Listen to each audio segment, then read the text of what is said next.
you guys want to know why I'm doing this? I mean, yeah, sure, you saw part 1, but I mean, really smashing the DVD. I mean, come on. I'll give you another explanation in what I want to call the Inbetweeners USA Part 2 rant.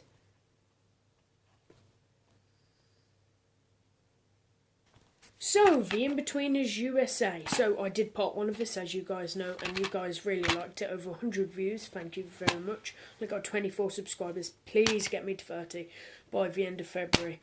Thank you very much. So, I just want to say, yeah, this is awful. It is really bad, as you guys already know. But I wanted to give you some more reasons and a more in-depth review on why I hated it so much. So, the Inbetweeners USA. First off, what are the characters? I've already said about the characters, they're really annoying.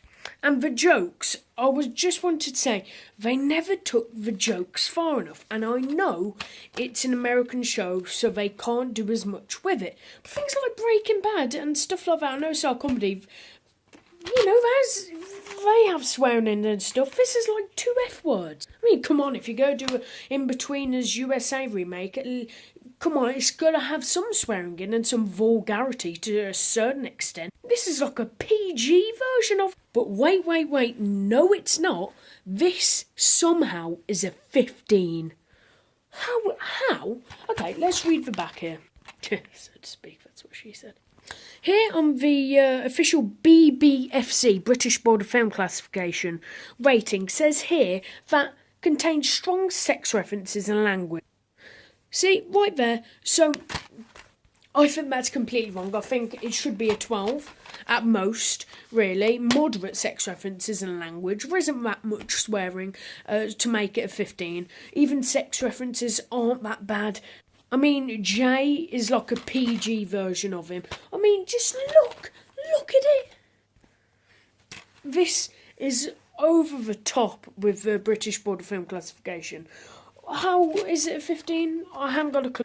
They tone everything down too much for the wrong reason. If you're going to make a US remake, at least put it on, just make it a straight to DVD release or something, so you can at least make it like a TVMA, whatever that is, or TV14. That's for American viewers. So it actually has that vulgarity and swearing, which the Inbetweeners pulled off really well, and it wasn't just vulgarity and swearing for no reason. They did it to show a story and movement of the characters and what they're going through. However, with this seems really staged characters. I know it's a TV show, so of course it is. But I mean, it doesn't seem real and what American teenagers would go through, because it wouldn't be like that at all. However, British teenagers, that shows exactly what they go through, at least some of them in that case. But I mean, it just pulled off really badly. First off, actually it's not first off because I've ranted about that already. The guy who plays Will, he is underacted, 1,000,000% underacted. He can't act at all. Won't say act at all, I think he could with the right script. He can only do what he can with the script he's been given. And he just doesn't look the part for Will. Now, they don't have to be exact clones of the other characters, previous characters.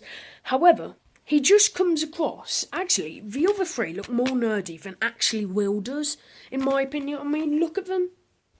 Which one would you think was Will? Well, of course you would know it was this one here, because he's got the brief, which they underuse 1,000,000% again. They underuse it. They don't carry the joke on, they just let it. They under-exaggerate it, then they just leave it like that for a second. And it's completely stupid. Carly is probably the only redeeming feature in this show, the character. She's okay, but I mean, the other Carly, she was meant to be this person who wanted everything, but she was a real, not very nice person underneath, especially that fashion show episode of the British Inbetweeners really showcased that. However, she's a bit underacted in this, but she's not as bad as the other characters. And as I've said before about the briefcase joke, they do that all the jokes. They're underused and then they go in a second. And some don't need to let rest for ages. However, in some of the jokes they do, they keep on reoccurring, like Simon's erection in the original In Between, and obviously the briefcase with Will Mackenzie in the original In Betweeners as well. However, in the In Betweeners USA remake, they don't do anything. They have no funny jokes whatsoever. And I feel like I'm repeating myself, but there's nothing really much to say about how bad it is. Okay, actually, there might be a couple of things. Okay, first off, well,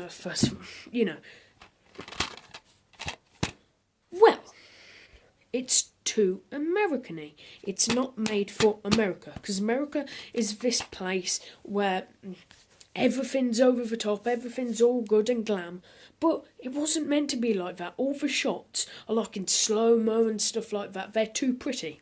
They're too pretty for the In-Betweeners, which it was meant to be like. They need to be dark. They need to have this real realism to it. But of course, the In-Betweeners USA, the things which don't need to be over the top are over the top, like the setting where it's shot. And that is absolutely wrong. They've done it wrong. The looks of the characters are wrong. The comedy and characters are wrong. Everything is either underused or over the top when it doesn't need to be over the top. Even the cover is a bit stupid, is a bit over the top, as I keep on saying, and a bit. Well, it's not really true to the show. I mean, why is that on the cover? Makes no sense, and it just baffles me how this show even got made. Anyway, gonna go back to smashing it now. That was a bit better in my opinion. But anyway, I hope you guys did enjoy this review. I'm going to go smash things. Well, smash this. That's what she said. Can I continue now? Okay. Yeah.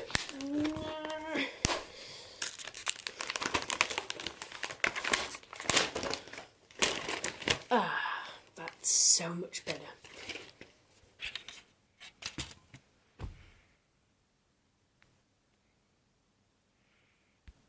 Yep. Smash the In-Betweeners USA DVD. No. Anyway, you've been Filmtron. Till next time. Bye-bye. Thank you for watching. Bye-bye. Oh no. You've been Filmtron. Till next time. Bye-bye.